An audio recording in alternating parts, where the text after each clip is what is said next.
we're back. Chris, once you hear that music, man, you know that it's time to open the dojo doors. And man, I'm just so happy to be here because you know what? Tis the season. And I'm not talking about Christmas, Chris. I am, of course, talking about rookie draft season. Before you know it, man, it's already going to be upon us. And look, we're at the time of the year where the people who are on rebuilding squads, they've been looking forward to this draft for a while. The contenders have probably already pushed in their chips for a potential championship. And now our goal tonight is to show you, is this class really as cooked as they say it is? So we're not going to give you a cookie cutter one round mock talking about all the names that you've already heard. Tonight, we're going 2 rounds, two furious. We're going to be talking about 24 picks, and we're going to hopefully answer the question, is there enough depth in this class to make those later picks worth it?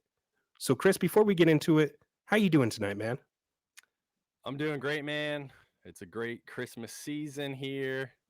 We love talking ball. We love getting into the playoff rolling around here very soon. We're going to see some fun bowl games. The Pop Tarts Bowl featuring two guys who got extensions because they didn't sign at Penn State. That's going to be a fun game to watch.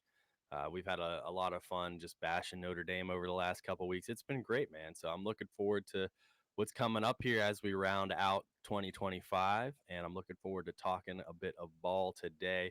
Looking forward to the mock, especially the second round. I was thinking maybe we would cruise a little bit quicker through the first round. We don't want to glaze over these guys too much, but a lot of these players we have talked about before and we've talked about on other pods, and other podcasts are talking about them, and you're going to hear a ton about these, top 12, top 15 guys in the next couple months.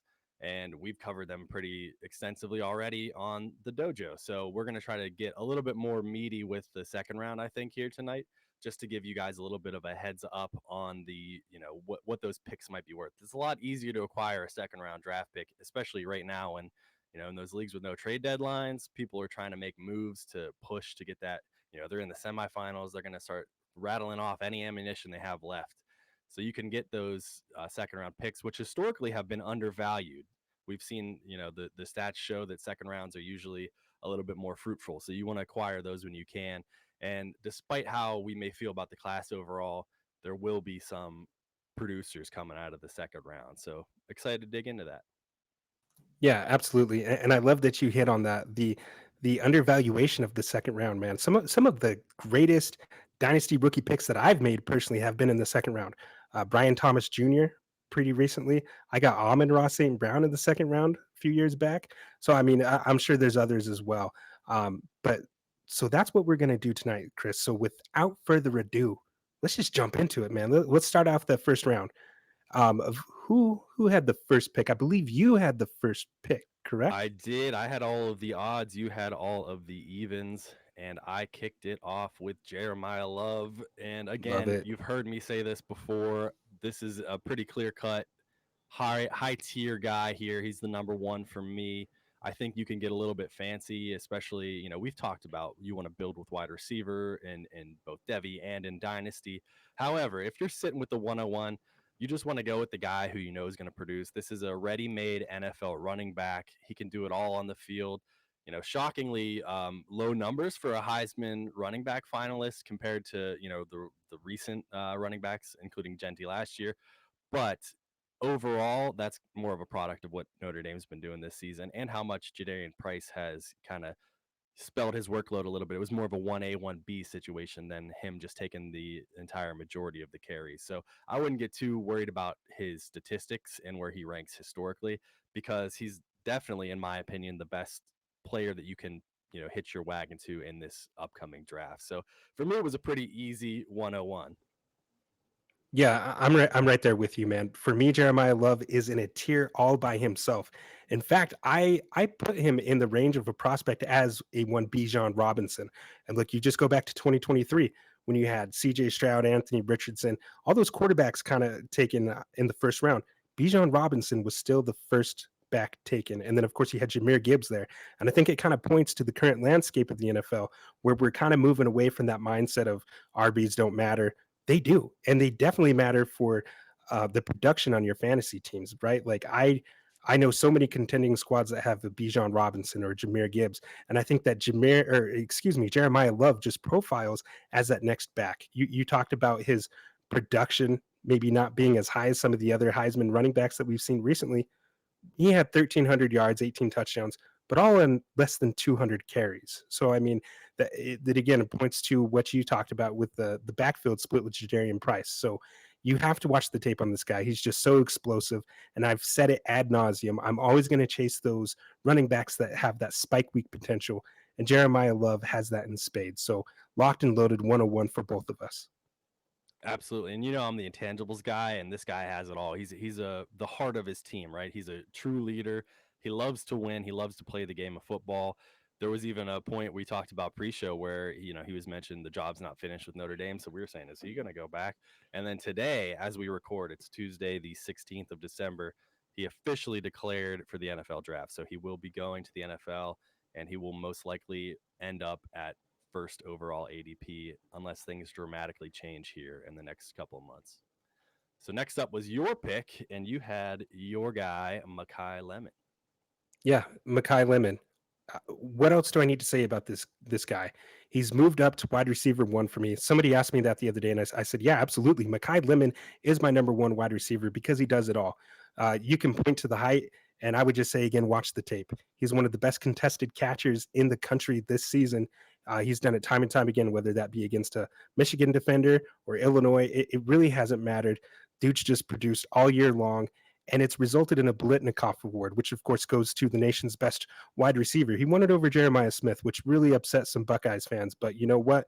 Again, obviously Jeremiah Smith has a very good case to take the Blitnikoff, but Makai Lemon absolutely deserved it. He earned it, and that's why he's my 102 right here. I think this is just again a small tier break, and Jeremiah Love is in his own tier. The next tier starts right here with Makai Lemon. So locked and loaded 102 for me. I think he's going to be a PPR machine. Everybody, myself included, comps him to Amon-Ra St. Brown, and you see that in his game. His alignment versatility, he just catches everything thrown to him. I think he has one or maybe two drops on the season with all the targets that he's had. It's just been truly incredible. I'm going to miss him as a Trojan fan, but I am very much looking forward to seeing him continue to produce in the NFL. And I think he's going to be the next wide receiver that enters as a rookie and just is able to produce immediately. So he's going to be a plug and play player for you on your dynasty teams. I completely agree. I think that all is going to translate very quickly to the NFL level, much like we saw out of guys like Abuka this year. I know early in the offseason, we considered him a little bit more of a slot merchant. He's going to have a nice high floor at the slot at the NFL level, but he's shown us this year that he can line up anywhere, which has been great. And he is well deserving of the Biletnikoff. So I follow that up with my wide receiver one, which might be a little bit of take clock on my part, but I love Jordyn Tyson. He actually wasn't my wide receiver one coming into the year. However, he's kind of bumped up a bit despite having a bit of a down season just because of the things I've seen him capable of doing. And when I have one of these early first round picks, I want to reach for that ceiling, man. I'm not afraid to swing and miss because a lot of these guys are going to have a lot of variables that might, change the way that their trajectory ends up anyway. For me, I see a guy who, maybe he's not as ready made for NFL production as Makai Lemon, but this is a true alpha wide receiver who can do it all. He's going to be making absolute highlight reel catches. It's not going to matter which quarterback's throwing him the ball as long as they can get it in the relative area code of this man. He's going to have an opportunity to make a play on the ball. So for me, I like the higher end ceiling, and I don't want to play it safe too much with these early first round picks. So I'm shooting for the ceiling with Jordyn Tyson, despite some of the injury history, despite some of the questions about his production this year, things like that. They don't really phase me too much because when I look at him, I just see NFL alpha wide receiver one.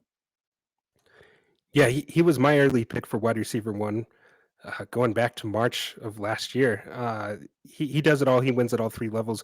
I've talked about Jordyn Tyson a lot, but you did point to the injury history, and at this point, while it may not be a huge concern of mine, it does have to be a talking point, and it is a slight red flag in his profile. Is he going to be able to withstand the hits of the NFL? I think so, but you do have to talk about it at this point. I'm still all in on the talent, but I probably would move him down to my wide receiver now. And I think I would take Jordyn Tyson after the guy that I selected here at 104, which of course is Mr. Carnell Tate. Look, man, you talk about alphas. This dude is 6'3", 195 pounds. He's the prototypical size of an NFL wideout that you want to see at the next level. And he just wins in a variety of ways. I think going into the season, I probably typecasted him as a little more of that Emeka Egbuka role. And he's really showed that he plays outside and he dominates alignment and outside.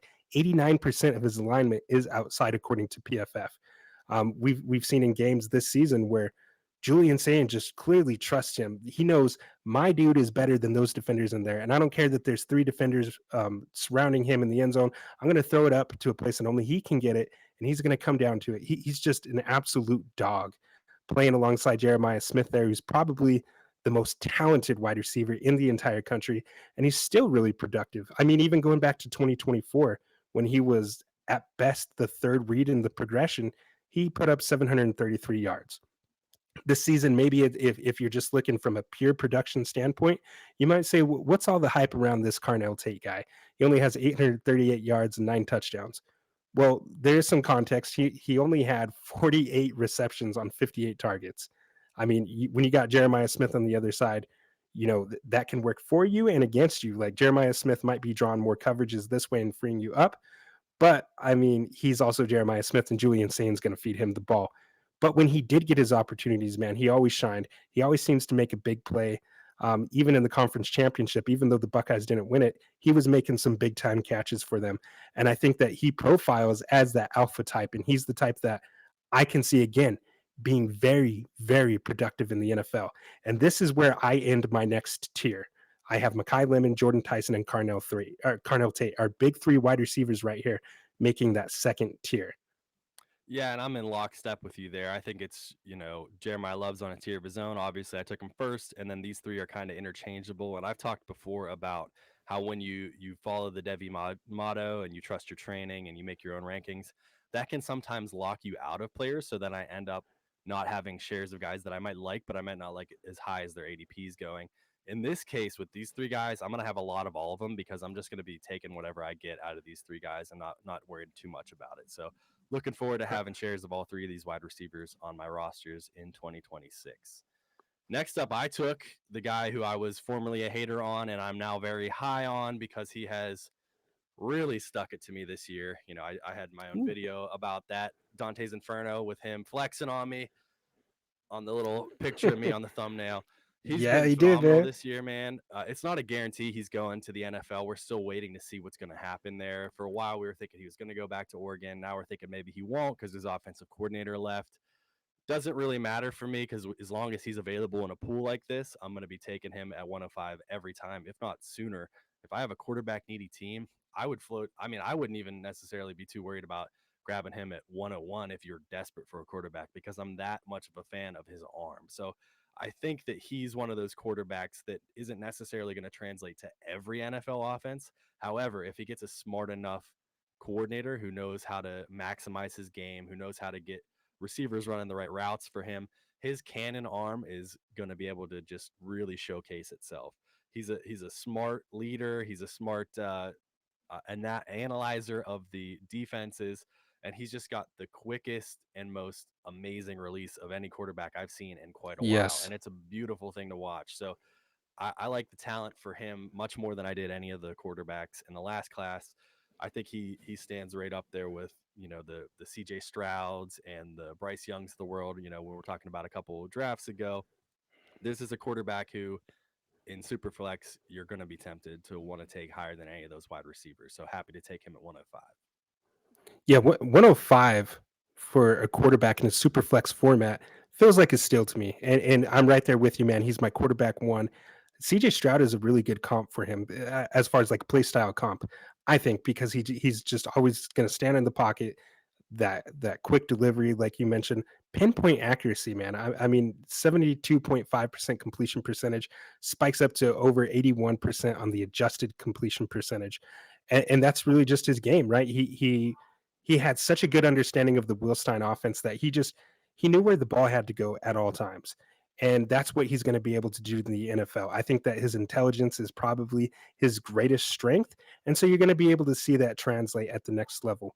You did talk about his offensive coordinator, Will Stein, leaving to become the head coach for Kentucky. And I absolutely do believe that that opens up the door for him to enter the NFL draft. I've talked about this on a few other shows.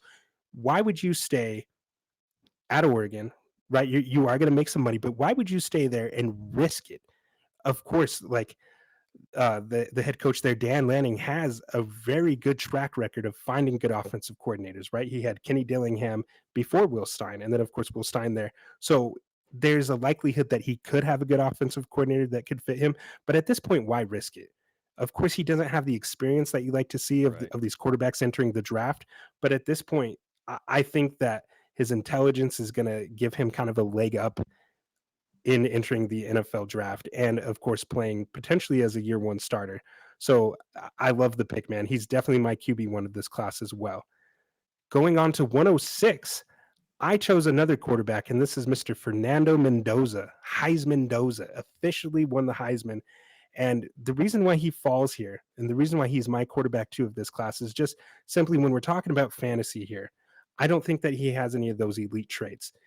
He does have some rushing utility, but I'm not convinced that it's like it's nothing special. And I'm not convinced that at the next level, it's really going to be anything conducive to fantasy points on your roster. He has an average arm and things like that. But what makes him so great, I've talked about this a lot, it's just simply his toughness, right? We saw this against Ohio State in the conference championship there for the Big Ten.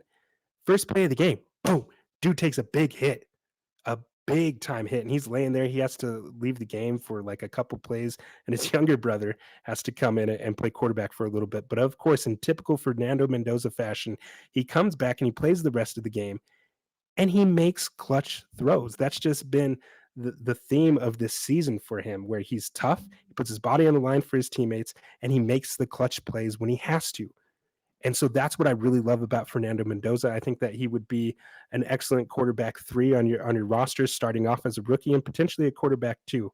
But I don't ever see him being a top 12 quarterback. But this is fine for 106. If you need another quarterback, this is a good spot to take him. And one of my good mentors has always told me, when you're looking to trade, if you're looking to up tier and get another quarterback, it often takes a quarterback to acquire another quarterback. So if you're even looking to just use him as a trading piece, I think that this is a good spot to take him.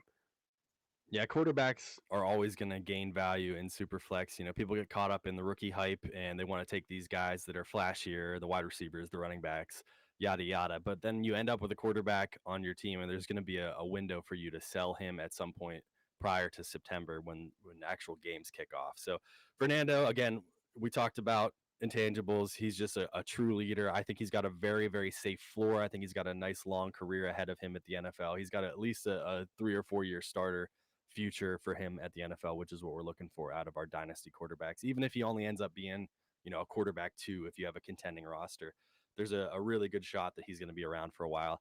I think he's kind of like a Jared Goff in that sense, where maybe he's not going to light up the scoreboard every week, but he's going to be a productive long-term member of your dynasty squads. And both of these guys are going to have a chance to show here in the playoffs. Maybe they could rise up the draft boards a little bit as well with some more highlights. But they both done really well this season.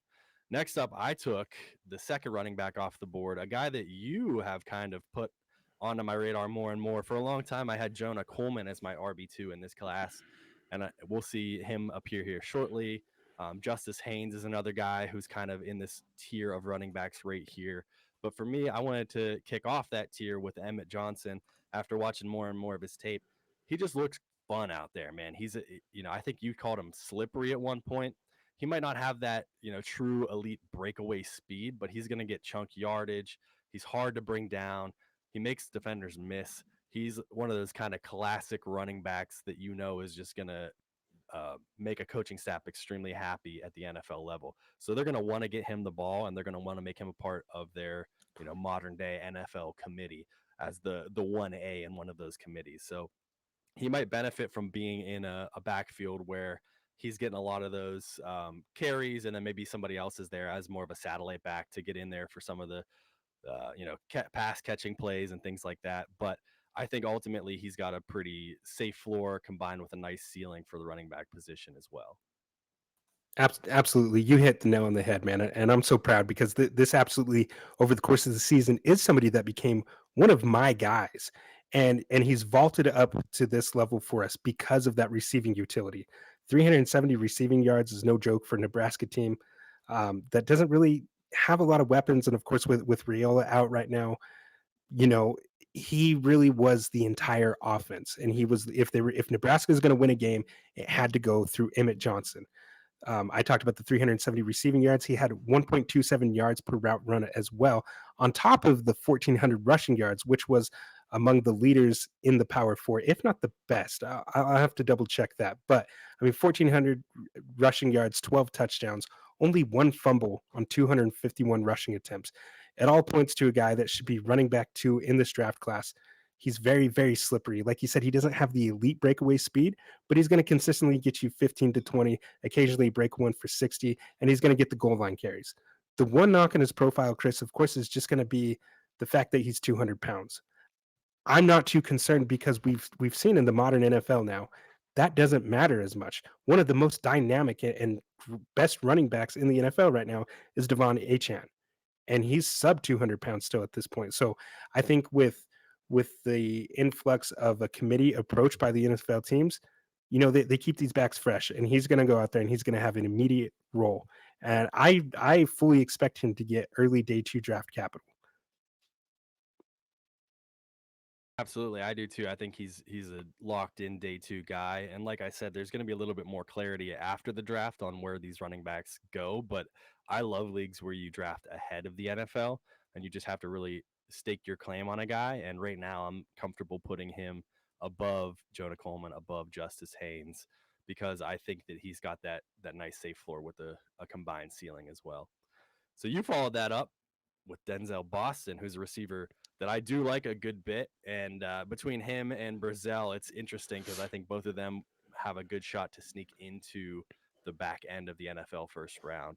And this guy's just got some strong hands, man. He's a sure-handed receiver out there. Yeah, yeah, absolutely, and that's what he is. He's a contested catch specialist, a guy whose separation occurs vertically, right? Everybody wants to talk about separation, and they think that separation only occurs one way through route running. Well, he could route you up now too. Now, don't get it twisted, but his superpower is obviously going to be going up and attacking the ball at its highest point. And I just he feels like a Buffalo Bill to me. He feels like he's going to be what everybody wanted Keon Coleman to be, but he's going to be a true alpha X wide receiver, something that Josh Allen truly needs. And I just mentioned the Bills because I've seen Denzel Boston mock to the Bills in a lot of mock drafts, and I would just love that landing spot for him. I definitely had Chris Brazzell ahead of him, but over the course of the season, even though Boston has less yardage than him, I just fell in love with this game, and I was like, look, I think this guy just wins in a little more variety of ways than Brazzell. But I do love them both, and I do think that I do agree with you. I think that both of them are absolutely back of the first players potentially, and he could be a bigger riser depending on who decides to declare still in this class and who might go back to school. I think we still have a few guys that we're going to talk about later that have a very high likelihood of returning to school. So we could see him bump up even more, especially if he gets that vaunted first round NFL draft capital. But I mean, looking at this, Chris, 75% contested catch rate. My dog, like that's exactly Yeah, what that's Josh great. Allen needs. And he's going to be definitely one of the guys I put a bet on for leading rookies in touchdowns next year because he's going to be a nice red zone threat. He's going to be a guy that, especially if he goes to Buffalo. Like you said, Keon's a great comp as far as what they were looking for and what they might find if they end up taking Denzel. You never know how the draft shakes out though. So we can Yeah. mock all we want, but we'll see where he ultimately lands. I followed that up with his teammate, Jonah Coleman, who I just talked about a little bit. He ended up losing a little bit of weight here coming into this season. Didn't have quite as good of a season as we might have expected out of him. He only has 758 yards. However, he only had 156 carries. He is all the way up to 15 touchdowns on the year. So he's doing what you want the most out of your running backs in fantasy is scoring touchdowns. And I think he's one of the more well-rounded backs, especially in this tier of Emmett Johnson and Justice Haynes. For me, he's the most well-rounded. I don't think he's going to chip in a ton necessarily in the receiving game, but we have seen him grow a little bit in that respect here in this year. I think he's going to have an opportunity to really take over whatever backfield he starts out in. So every year, people get hyped for these rookie running backs, and then they start slow, and everybody's like never should have got this guy, blah, blah, blah. They start trading him for vets. And then look at what's happening right now, right? Travion's looking like a league winner. Quinshawn was looking good for a while, but he's unfortunately stuck in the Browns. RJ Harvey is looking like he might be winning a little bit of leagues for some of you guys. So you have to have patience a lot of times with rookie running backs. It's not the NFL of old where you can expect immediate production from a lot of these guys, but he would be one of my bets to have a little bit early production in the NFL because I think whenever he gets drafted by a team, they're going to be saying, we want to get this guy the ball. We want to make sure he's involved in some way. So for me, he's got the nice size to be an NFL running back. He can take a bit of a beating. He can chip in here and there on the receiving game, and most importantly, he's going to be a dog out there in between the tackles. Yeah, I personally, Chris, I think that you are undervaluing his value as a pass catcher out of the backfield. I mean, 346 receiving yards is no joke out of the backfield. So that's why I do have him as my running back 2B still. I didn't completely move him, kind of copped out and said 2B, but Yeah. absolutely have loved this guy. Chris, like at the start of the year, this was my call out, my guy. I still love him. I'm hoping to see him at the Senior Bowl if I can make it. But I don't really have much to add, man. You said it perfectly. Dude's just a Thank dog you. out there, and he's got the right mindset, dude. So I'm really excited to see him in the NFL. Absolutely. And we just talked about this guy a bit. You followed up with Chris Brazzell. I never know what the right pronunciation of that is, but Brazzell sounds funner. So Yeah, yeah, yeah. Chris yeah, Brazzell. freak He's specimen, very tall guy. freak, Yeah, athletic freak, talk about a freakish. Yep. legit 6'5" man. And these guys Um, don't always translate to the NFL, but I think he's got a decent shot, and I think he's going to get the draft capital that's going to make him valuable here at the 110 anyway. So Yeah, absolutely. He's absolutely a first round talent to me. And so at the back end of this is like where some people were taking Brian Thomas Jr. just a couple years back. And I don't want to say a direct comp to Brian Thomas Jr. Brian Thomas Jr. was a little faster. He had that 4.3 speed, but both have that kind of lanky tall build, right? So that's why I think of Brian Thomas Jr. But Chris Brazzell, look, I need to end the stigma right now because of course people are going to helmet scout naturally and they're going to say, oh, a Tennessee wide receiver. Well, of course he's not going to work out in the NFL. But I do have news for you. This season, the Volunteers have actually run more NFL concepts. They haven't had the ultra wide sets. They've run more condensed formations, more play action sets. It has an NFL heartbeat in it.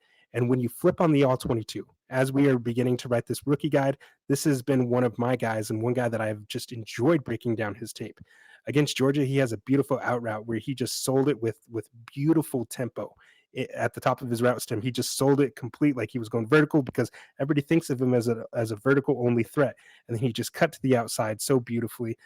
You just see him be able to run legit NFL routes.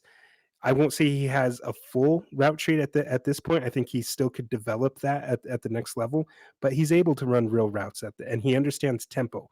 For such a big bodied guy, that's not something that you often see. So super, super excited about this guy. I think that he has one of the highest upsides of really anybody in this first round when you talk about his size, his hands, and his vertical pass catching ability. Like he's a deep threat, a legit deep threat. And he was the SEC's leading receiver this year.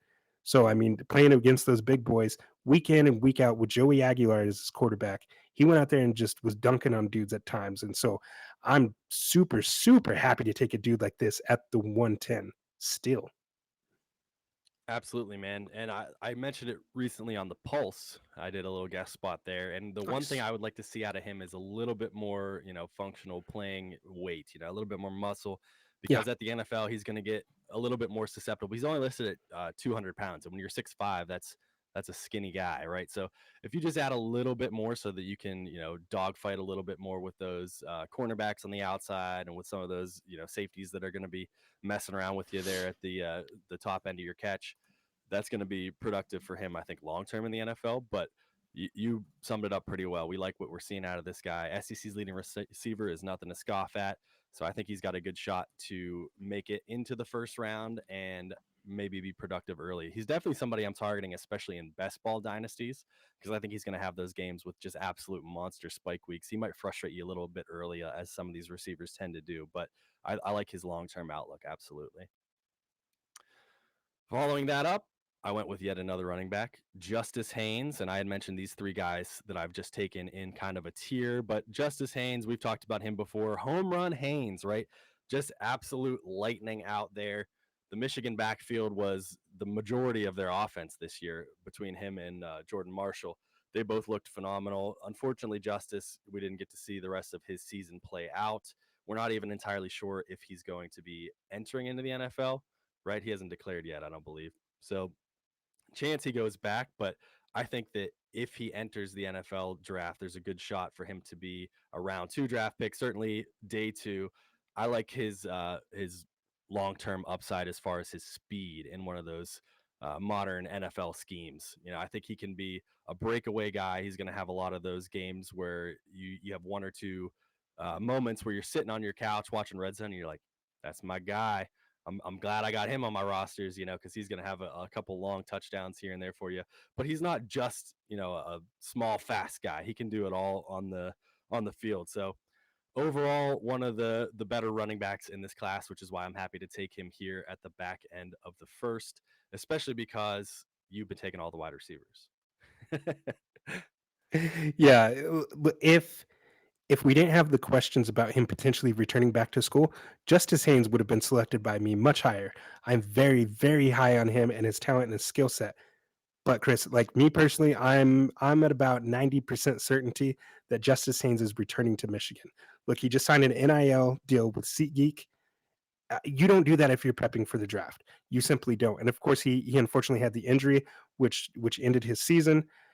I think now this is not confirmed. I have no sources. I'm not that important, but this is just putting the pieces of the puzzle together. And I'm saying, look, I think that he wants to put together an entire healthy season of tape for NFL scouts because man, he was cooking. We talk about home run Haynes. Absolutely. Like even with the injuries and not playing, he's still amongst some of the leaders in the Power Four in terms of rushing yardage. So I mean, just tells you everything you need to know about him. Home run threat every time he touches the ball. Literally every time he touches the ball. When he was healthy, Chris, every single game that he played at least had 100 rushing yards. Dude was just Yeah, that's cooking. awesome. Yeah. Very It's one of my productive. favorite stats. One of my Yeah, favorite and stats to mention. it's just so many questions, especially now. You know, there's a variety of reasons why what's going on at Michigan is upsetting. But when you're talking about these guys, you know, we're seeing people transfer out of there now, and then now he's got this question where he transferred from Alabama. Michigan gave him a shot, and it's been everything we could have imagined for him transferring there. We said at the beginning of the year, you know, this is a great spot for him. He's going to have an opportunity to really show his stuff, and he did. So it might make sense for him to go back, and I would like to see him go back there to a similar offense and do what he was doing again for a full season. But you never know, man. It's just the modern college game. Like maybe he'll just say, I don't. It's too much of a mess in Ann Arbor right now. I'm going to see what I can do in the draft. Uh, who knows? But yeah, with the SeatGeek thing, maybe he's prepping to go back to school. And rounding out the first round, you took Kenyon Sadiq, tight end out of Oregon. Yeah, wow. Who would have thought that they'd see me take a tight end in the first round, right? Not me. Absolutely, yeah. Not me. I'm always Mr. I'll wait on tight ends. But this is a guy that's been getting too much buzz as a potential first round NFL draft pick for me to just discount and put him in the second round. I was probably a little slower to come around to him than you were, but I mean, there's no denying his athletic ability. Dude's just a freak out there. He doesn't have like he's not the biggest tight end. He's only 6'3", relatively short for a tight end, but he's more like a wide receiver out there, and he's just yoked up. Like, dude's an animal out there against my USC Trojans. Unfortunately, he was dunking on us, man. He's not the best pass blocker, but I think he does a good enough job. But where he's going to make his money in the NFL is as a route runner. Line him out in the slot. 53% of his routes were out in the slot. And I've talked a number of times that at the tight end position, that's a fantasy gold mine, right? You want those guys that are lining up out wide or in the slot or that you're able to motion. And those are all things that you saw with Kenyon Sadiq. There's a couple other tight ends in this class too that I think are going to be some sneaky values because they present a lot of the same upside and a lot of the same utility that Kenyon Sadiq does. But I think that Kenyon Sadiq is just going to tear up the combine, man. I think that he's going to be one of those guys that during the underwear Olympics, his stock is just going to catapult, and you're going to be like, wow, imagine this guy, going potentially to the Kansas City Chiefs as the heir apparent to Travis Kelce. Like they're going to be picking high enough. They can select one of these guys now. And I mean, that's a scary thought for me personally as a Broncos fan. But I mean, if you get him in a right system that's able to use him creatively, like what we've all begged Kyle Pitts to be used as for years, and we're finally starting to see that now with some injuries. If you can use him more as like a big slot wide receiver rather than the prototypical hand in the dirt inline tight end, I think that that's where he's going to find his success. So a lot of his potential upside and production, I think, are going to be dependent on landing spot. And I do just want to remind the viewer that a lot of times rookie tight ends do take a while to develop if you're not those, the Tyler Warrens, the Brock Bowers, people like that. Typically, you have to sit on them right for a while and let them develop. I mean, Trey McBride wasn't Trey McBride right away. He had to sit behind Zach Ertz for a little bit before he was fully unlocked, and that's just the case a lot of times with tight ends. So I do just want to preach patience with him if he doesn't come out and start hitting the gates rolling. I know a lot of times in Dynasty we get a little impatient with these rookies, but we do have to remember that it is a steep learning curve going from the collegiate game to the professional game. But he just profiles as one of those dudes, and I'm more than happy to take a swing on that upside at the end of the first, which this is, your championship pick. I just won the championship, and now I'm rolling on that upside with Kenyon Sadiq. Yeah, or if you've been listening to us, you've been selling all your picks, and if you're drafting at 112, that means you acquired it from the other champion, and that means this is like your third or fourth pick of this draft. So you're happy to Yeah, take a tight end with an extreme high upside and wait on him. But I do agree with that. It's a great message to get out there because we've had so many, Sam Laportas and Brock Bowers and everybody coming right out of the gates and being productive, and traditionally that's not the case. Maybe right. that mold is breaking a little bit, but not everybody is capable of that at the NFL level. So when you're taking a tight end, you have to be willing to say, all right, I'm doing this for long term, because if his value dips for a bit, you just got to ride it out and wait for it to happen. Moving into the second round, a guy who I have been high on for a while now. If you listen to the Dojo, you've heard me talk about him. Jeremy Bernard, Alabama's wide receiver one, much to the chagrin of many Ryan Williams fans out in the world. This guy has developed a tremendous rapport with Ty Simpson. And that's, I think, the biggest key to his game is that he's an extension of the quarterback out there at the receiver position. He seems to have a very good rapport with his quarterback. He seems to know the game extremely well, and it is a very cerebral, game position to play. A lot of these, running backs you can plug and play, and they're not doing a whole lot. They don't have a ton of offensive concepts to learn, but when you're running all these different routes, you need to know what's going on around you. You need to know where the defenders are going to be. You need to know what routes other people are running so you're not crossing into them. And I think he plays the game with that intelligence to be that trusted receiver for his quarterback, which is why I like his bets to be a pretty immediate producer. And I don't think his ceiling is extremely high, right? And that's why he's here in the second round. But I think he's got a long career ahead of him as a wide receiver in NFL running or NFL locker rooms because of his overall game. He plays at any position. He was taking some touches out of the backfield before. So I had jokingly comped him to that Debo role that everybody seems to be. We're always looking for the next Debo, right? And then Chris Bell, God rest his soul, he's injured, unfortunately. But Chris Oof, Bell kind of hurts. took over the popular Debo rule, theme there. But Jeremy Bernard can do it all, and that's what NFL teams are going to look at. They're going to admire, and he's going to be taken a lot sooner than you might expect. So I think that he's probably a round two guy, definitely a day two guy. I like him to have a long career and not be one of those guys that's your alpha on your championship dynasty roster, but a guy who you're happy to draft here in the second round and have on your team for a long time. Yeah, absolutely. And for anybody who's not familiar with Jeremy Bernard, he was a Kalen DeBoer recruit out of Washington. And when Kalen DeBoer got the Alabama job, he did follow suit with him. And I did like the little Ryan Williams shade there, right? He just Unfortunately. became the number one target earner in that offense. And of course, we all projected and expected Ryan Williams to be the dude this year. Of course, right? He flashed as a 17-year-old. And this year, he's really had issues with the drops again. And you haven't seen that with Jeremy Bernard. And I think, we've talked before, he really earned that trust to Ty Simpson. He's just a really intelligent route runner. Like you said, I agree with you. I don't think that his upside is the highest as a lot of these other wide receivers that we've taken already, but he's going to profile as like a solid wide receiver too. I think. Like he's always going to be open, he's always going to be consistent. And what I've liked, Chris, is that he's been clutch. When Bama has had to go down and win games, who does Ty Simpson look for? And it's always Jeremy Bernard, and he's typically making the touchdown to win a game. We've seen that multiple times. Or like you mentioned, out of the backfield, he's able to be used in a variety of ways. That again, if you get this guy with the right type of system or play caller, he could really, really flash. But moving on to 202, and another guy that I think just has a lot of utility in his game, and just a variety of ways that you can use him, is Mr. KC Concepcion. Now, this is a guy that flashed as a freshman at NC State, right? He flashed right away immediately with 845 yards and 10 touchdowns.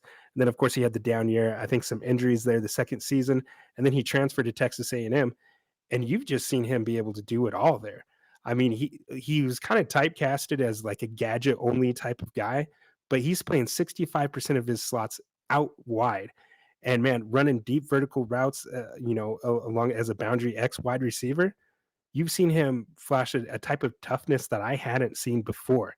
I've seen two different times on film so far that I've watched him where he beats the defender with his speed release off the line and he's got him cooked, and you see the safety coming over to take him over the top, and you've seen Marcel Reed have to layer the ball over the cornerback, and with the safety bearing down he has to stretch out and make a hands catch will stretched out with the safety coming down and making a big time hit.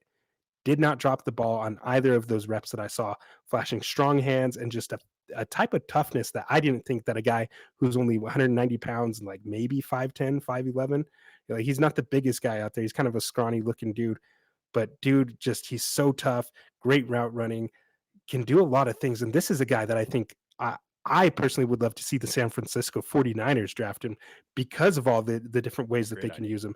Yeah, and with Ayuk, doing whatever the hell he's doing, I think that KC Concepcion could be a guy that just profiles immediately as a day one starter and contributor, not only for their team, but for your fantasy rosters as well. So, a guy that I'm shooting for upside here, and I think that he could be one of those second round steals that we talked about at the top of the show.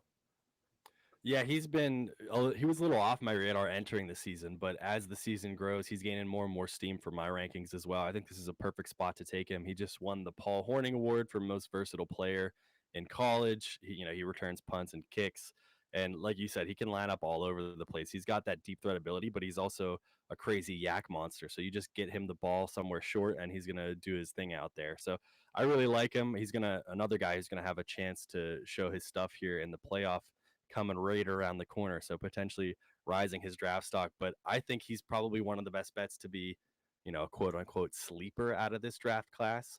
If you're talking about those guys, as you mentioned previously, that, the BTJs of the world that weren't quite as high on people's radars and suddenly they just burst onto the scene and they're doing a lot. This could be that guy because the stats haven't quite been there like they have for some of these other wide receivers so far this year. He's had some games where, the production was a little bit down, not nothing like explosive on the stat sheet necessarily, other than a couple games. But that's going to dampen his value enough to where I'm very happy to take him here in the first, half of the second round. So great pick there. Okay. First tight end, which is Michael Trigg. And I agree with Love it. what you said about Kenyon Sadiq. I think Sadiq's the more well rounded and the best bet to be taken in the first round of these tight ends in this draft class. But Michael Trigg is pretty close there for me as tight end two, just because of his supernatural ability as a receiver. So when we talk about those guys, like you said, that are lining out more like a slot wide receiver than an actual traditional tight end, this is him, man. This is the guy who I'm looking for. He's a big body. He's able to get out there and just make some absolutely stellar highlight reel grabs, one-handed catches, sideline toe taps. If you put him in the right scheme and give him a chance to just be more of a receiver and take a little bit more of that tight end stuff off your plate, I think he's got a extremely high upside. So I might have been a little bit of a quote unquote reach for right here in the early part of the second round, but I had to get this tight end there. And this is roughly where I start to see, as I'm doing my rankings, much like last year, actually, a bit of a drop off in overall talent is right after these first few picks in the second round is where I start to see a bit of a tier break. So happy to just stake my claim on my boy Michael Trigg. He's had a long road to the NFL. If you've played Devy for Yes. a long time, you're much aware of his peaks and valleys, in his Yeah, stock moving forward. But I like where he's at man. now as a producer at the in the fantasy world. He's just a dog, man. Like sometimes you just need those type of players.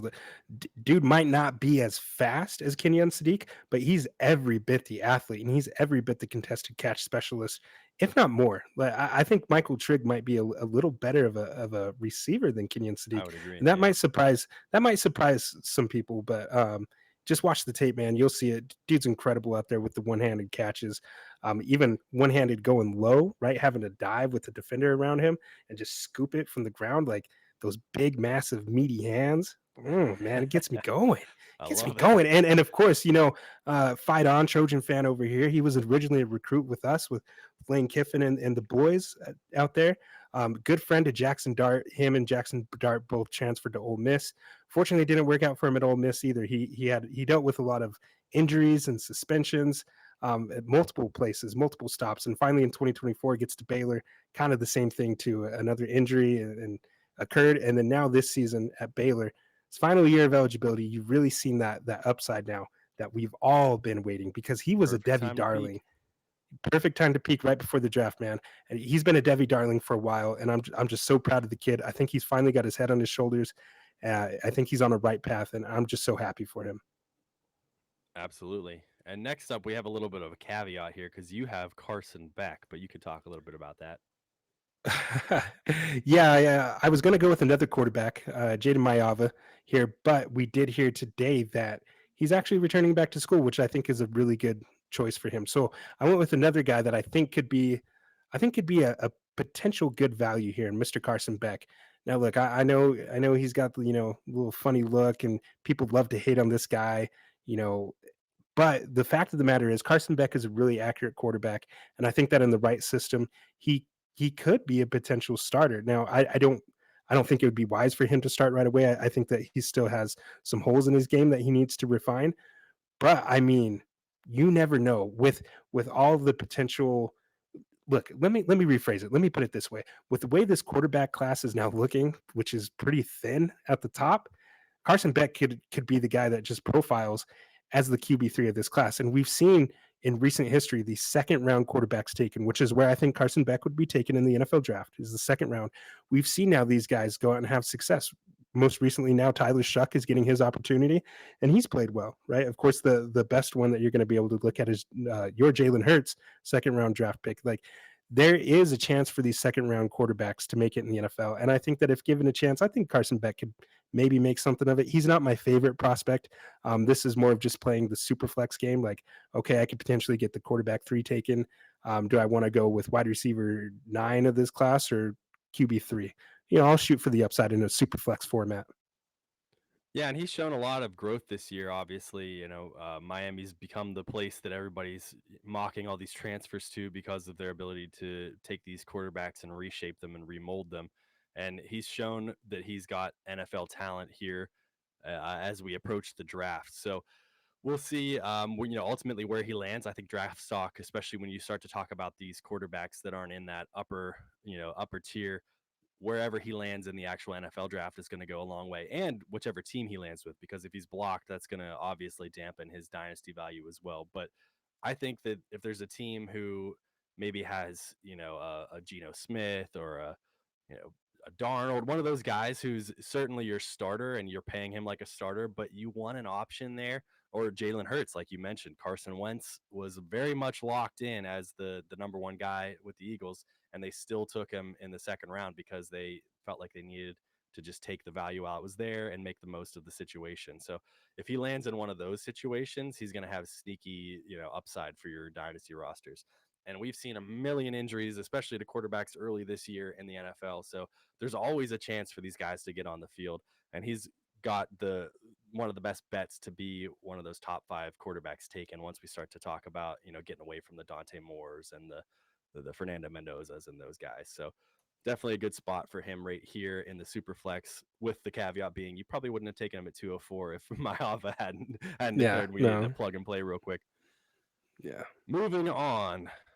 Next up, I took Hollywood Smothers. I seem to be Love taking it. a ton of running backs, You but do. I kind of You love that do. strategy with these picks. If you don't love a wide receiver, just grab running backs that you like. And I love watching running backs play, man. And I Me too. especially love Hollywood Smothers because Hollywood out of NC State is just extremely fun to watch. I saw somebody on Twitter say he glides, and glides is a great way to put it. Like he makes cuts like a hot knife through butter. He's just moving out there and he's doing it at high rates of speed too. So this isn't a stop and go type cut. This is there's a guy in front of me. I'm gonna move so fast he doesn't even know what he's doing. He's gonna be tackling air. So love watching this guy. It looks like he's playing Madden out there, just mashing all the different buttons, the juke button, the hurdle button, whatever it takes to get past these defenders. And he plays with a lot of moxie. He just doesn't want to give up Mm. on a run, which could come to hurt him in the NFL. So he might need a little bit of coaching, but hey, maybe step out of bounds instead of trying to make that last second cut to get another couple yards. But I love that heart out of him playing in the ACC right now. I think that he's one of the more underrated running backs currently in this draft class. So looking forward to seeing him at the NFL. Yes, sir. And at the 206, look, Chris, if you're going to take all the running backs and keep letting these wide receivers fall to me, then I'm going to take my shots right here. And 206, I had to take Elijah Sarratt from Indiana. That's Fernando Mendoza's wide receiver one. He did deal with some injuries. So if you're just box score scouting, if you're just looking at the raw numbers, his 687 yards might not look like, the best, but he has 12 touchdowns. And there was multiple games where he had 3 and 2 touchdown receptions because the way that they play in this offense, Fernando Mendoza's best throw that he has in his tool bag is the goal line fade. And Elijah Sarratt was just the perfect complement to that throw. And you saw that so many times when they're on the goal line, it was almost automatic, especially even going back to not SEC, the Big Ten Conference Championship game against Ohio State. You saw Fernando Mendoza when they had to get that touchdown. Who did he look to? It was Elijah Sarratt. And of course, Elijah Sarratt made the play. So again, I'm going to go with upside because I think that Elijah Sarratt could be a very good complementary piece to an NFL team and potentially get more playing time. I don't think that he's ready to go out and dominate day one, but this is a stash on the upside because I've seen the talent, I've seen the tape, and I've seen this dude just ball out in the most important moments of those games. And for whatever reason, that clutch gene seems to translate no matter what the position is. And this dude has shown it to me. Him and Fernando Mendoza have an excellent connection. And it wouldn't surprise me if this is one of those cases where a team drafts Fernando Mendoza at top, and later in the second round, they're like, all right, we need to start surrounding our boy with some weapons. And he's like, go get Elijah Sarratt. I would not be shocked at all to see that happen. But who you got at 207, Chris? We kind of need to pick it up a little bit. Yeah, I like Sarratt. Great pick there. I have Eli Stowers. So we talked about tight ends already, and this guy is extremely close to these other two. I think that Yeah. Sadiq is a clear cut one, but I don't think that Trigg or Stowers is very far behind him. And you had talked about him being the Mackey Award winner, when we were doing our mock. And I made a joke about Nick O'Leary, oh, Nick O'Leary won it. But realistically, when you look at all of the Mackey Award winners of the last 15 years, there's only one that I could have pulled out of my hat to say that they're not going to be productive at the NFL level. So he's been the best receiver for Vanderbilt this year. And we've all seen the season that Pavia's had. We've seen the season that Vanderbilt's had. And he's really benefited the most, I think, from that growth as a team. And he's part of the reason that the team is growing. He's just making ways to get open out there. He's being one Yeah. of those tight ends I've talked about before. When you're not talking about these uber talents, the receiving talent of a Michael Trigg or a Kyle Pitts or any of these guys, and you're starting to pick off these tight ends in tight end premium leagues, you want to look for guys that are going to have a role in an NFL offense because tight end is such a desolate position. Any week when you start ranking these guys after the top 5 or 6, it just becomes a cluster. You're like, what am I doing here ranking these tight ends? So you want to find a guy who is going to develop chemistry and develop a reason for the coaching staff to get the ball to him. And that's exactly what Stowers does. So overall, he's been on people's radars as one of the potential top tight ends in this class, and for good reason. So I'm happy to take him here at 207, especially as tight end premium becomes pretty much the standard, at least in the circles that I run in. I'm right there with you, Chris. And I mean, I think it's important to note that Eli Stowers is a former quarterback, right? He's still relatively new to the position, and he was uber productive there for Vanderbilt. Like you mentioned, a big reason for their newfound success there. I do define him as one of the program changers there for Vanderbilt, and the reason why they're able to land, the number one quarterback recruit in the country in Jared Curtis for them now. Of course, when he flipped his commitment from Georgia to Vanderbilt. 5 years ago, man, you never would have heard that sentence. A five-star quarterback flipping from Georgia to Vanderbilt, that's unheard of. And I really give a lot of that credit. People will point to Diego Pavia, but I think Eli Stowers is definitely one of those guys. And I think he's going to be a steal because he's a lot of people's tight end one for good reason. Very, very talented. And I love the pick there at 207. But moving on at 208, I have a running back here, Jadarian Price. Now, we all know Jeremiah Love, and this is his running mate. And Jadarian Price might not be on Jeremiah Love's level yet, but he's pretty damn close, man. He's very explosive, an intelligent runner, super fast, a threat to take one to the crib on any given carry. What I love though, man, is he turned down a lot of offers last season to go to other programs and kind of be their guy. And he turned it down, and then he's returning punts and kickoffs for touchdowns against the Trojans, for Notre Dame there, and which little bit of pain there for me. But it's just very, very elusive too, can be at times. But he runs with a physicality that you probably wouldn't expect from a back of his play style. However, with Jeremiah Love now entering the draft, I think that Jadarian Price is one of these guys that is likely to return to school, and he's going to have his opportunity to be the guy now and potentially vault his draft stock. So I don't think that by the time the draft rolls around, I don't think he's going to declare for the draft. So I'd probably look at somebody maybe like an Antonio Williams or something here. But if he does declare, 208 is a freaking steal for this kid. He's so I would talented. agree. Yeah, I've seen him as high as the third running back on some people's, in this upcoming class, Yeah, some people's rankings. So he's good. he's very talented, much like we talked about with Justice Haynes. I think it would behoove him to go back to school and be the guy and put up an entire season of tape as being, the number one dog there, not having the shadow of Jeremiah Love looming over him, because there's a real shot for him to gain a lot of steam going into 2027 draft. So if he goes back to school and, does exactly what Love was talking about, unfinished business, I think he's going to have a lot of people really buzzing him up as the top running back in next year's class potentially.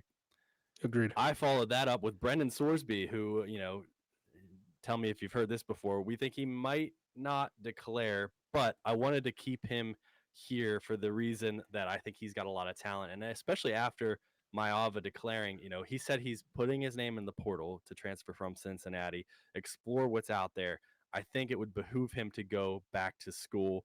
However, he's also exploring his draft stock. So he's got agents sniffing around a little bit to see, what would be the case if he does enter the draft. And because of the overall lack of talent and depth in this quarterback class, I think there's a good shot that maybe he hears the right thing and he says, I'm just declaring, I'm going to go. But when I look at his tape, I see some absolutely fantastic throws. I mean, he's got a great arm. He makes beautiful throws on the run, too, which I Mm-hmm. like. And we talk a lot about the running game being a part of the quarterback position that I value the most at Dynasty, because he's chipping in a lot. He's got that athleticism to be a part of a modern NFL quarterback position, where you're running the ball a lot more than you would have done 15, 20 years ago. So he's got that overall athletic ability. He's got those amazing throws on tape. He's also wildly inaccurate. So, he's had some brutal stat lines this year. So you Yeah, might see a play out of him where you're like, man, that's one of the best throws I've seen this week.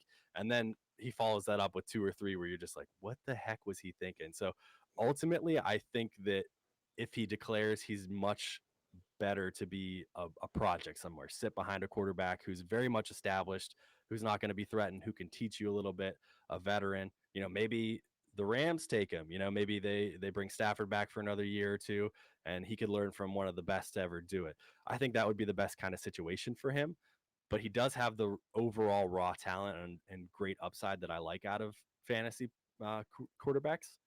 But I think his best bet would be to go to Texas Tech with his girlfriend.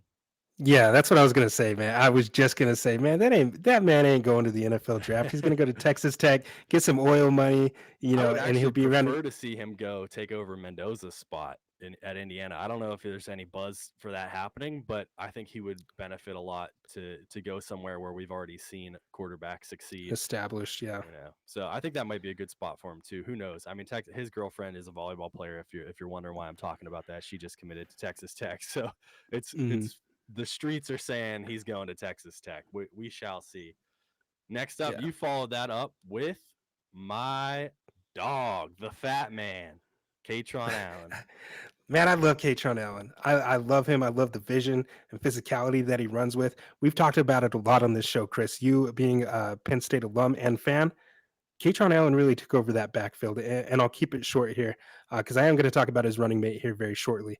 Of course, we all thought Singleton was going to be the dude, a top end pick, and he just kind of fell off the face of the earth a little bit. But lo and behold, from those ashes arose Katron Allen, and he's just been so fun to watch, man. I think that he's another guy that he might be a late day two, maybe early day three type of guy. But if given opportunity, he's going to smash, and I think he's going to complement a lead back very well. Look, this is a play on upside here because I've seen the talent on film enough to know that he's a dog, and he's going to be able to do some of that dirty work for an NFL team. I think he would be a great goal line back and potentially vulture some touchdowns from somebody else. But I just love the dude, man. I can't talk enough about him, but I'm gonna have to try because we are running out of time here. So this is a guy Absolutely. that you're Great pick. very high on. I Yeah. really just love watching Demond Clay, but him and Hollywood Smothers too. And I had even mentioned it. I thought that I hadn't taken Hollywood yet, and I'm like, oh, it's tough between these two. I already took Hollywood, so Yeah. but Demond Claiborne and Hollywood Smothers are both two of my favorite running backs to watch tape on in this class. Demond out of Wake Forest is just extremely shifty. He's got lovely burst in short yardage situations where he can just make a quick move and gain some speed out of nowhere. Very dynamic athlete out there. Much like Hollywood, very shifty. He doesn't glide the same way that Hollywood does, but he makes a lot of those cuts extremely quickly and looks like a fun running back out there. So I don't know that he's got the outcome of being a true workhorse running back at the NFL level, but I'm very excited for him to be a part of an NFL backfield and see what he can do. Again, I talked about Concepcion being a sleeper at the wide receiver position. I think this is one of the best sleepers at the running back position this year. Just go watch some of his tape and Mm. you'll be very impressed. Yeah, and admittedly, Claiborne is one that I need to watch some film on. You're the one that's put me onto him, and I still haven't really watched much of him on a broadcast level either.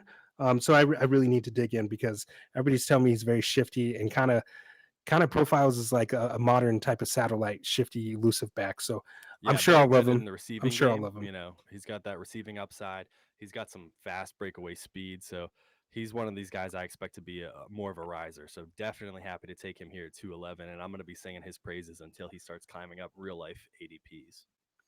And Yeah. then you followed it up your Penn State pick with another Penn State running back. So I didn't get any of Yeah, no, I hit you with the Uno reverse card this mock draft, man. I took all the Penn State players this time, and I've been very critical of Nick Singleton and his play this season, dropping off from 1,100 yards last season to only 546 this season.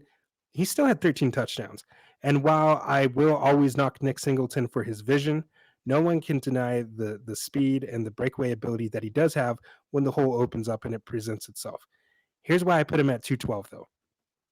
Everybody's going to remember the name. He's been a Debbie darling forever. He's been very productive in the Big Ten for a while. And again, I think I just have this gut feeling that once the combine comes around and he runs a 4.3 or whatever he's going to run, because he's an athletic freak, breaking Saquon's squat record at Penn State as well. Like he's a Penn State product. Of course, he's going to be very athletic and he's going to test very, very well at the combine. And people are going to go, oh, wait a minute. I've heard of Nick Singleton before. Wasn't he really good? And he's going to become everybody's favorite sleeper running back. So I think this is kind of the range where you're going to see him, maybe even a little higher, depending on how high the stock starts going up. And for all my knocks and critiques, I cannot deny the talent. And I cannot deny the fact that this is a pretty good stab if I'm playing Dynasty. In Debbie rosters, I have him in Debbie rosters already, but playing Dynasty, I'm going to remember the name, or people are going to remember the name and go, okay, yeah, let's take that Singleton guy. and you're gonna hear you're here to hear first. Everybody's gonna say he's their favorite sleeper.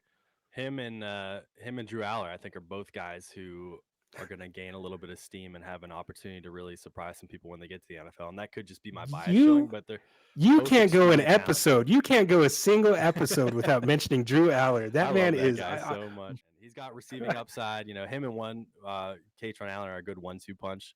I would love to just see him. Screw it. Put him in the same NFL backfield. Somebody draft them both. Who cares? Let them do it over again. Run it back. Great combination, the two of them. So great way to end that 2-round mock draft. I hope you guys enjoyed our banter here. Yeah, for sure. So that's going to do it for us today at the Devi Dojo. Like my friend here, Chris, said, hope that you enjoyed it. And once again, if you enjoyed this content, please like and subscribe to the channel. And don't forget about our Substack that we got. You can find all of our work everywhere we're at by searching Devi Dojo. Or if you don't want to do that, if you want some quicker access, just find my Twitter at Empire Elite FF. I do have a link tree with links to everything that we're working on. Liking and subscribing to the content does nothing. It doesn't sign you up for anything. It doesn't put money in our pockets. All it does is help us grow and help push the content out to others. Chris and I, we put a lot of time into this show. We're not making any money off of this. We do it as a passion project from us to you. So if you enjoyed this, if you gathered anything from this, I just humbly ask that you like and subscribe. But until next time, we'll see you at the next session. We are here. FantasySportsAdvice.com, offering the best fantasy sports social media platform. Why join endless Discord communities or the trolls of Reddit? Fantasy Sports Advice is a community designed to help you win with 24/7 support. Go to FantasySportsAdvice.com and become a pro member for unlimited access. Again, go to FantasySportsAdvice.com today.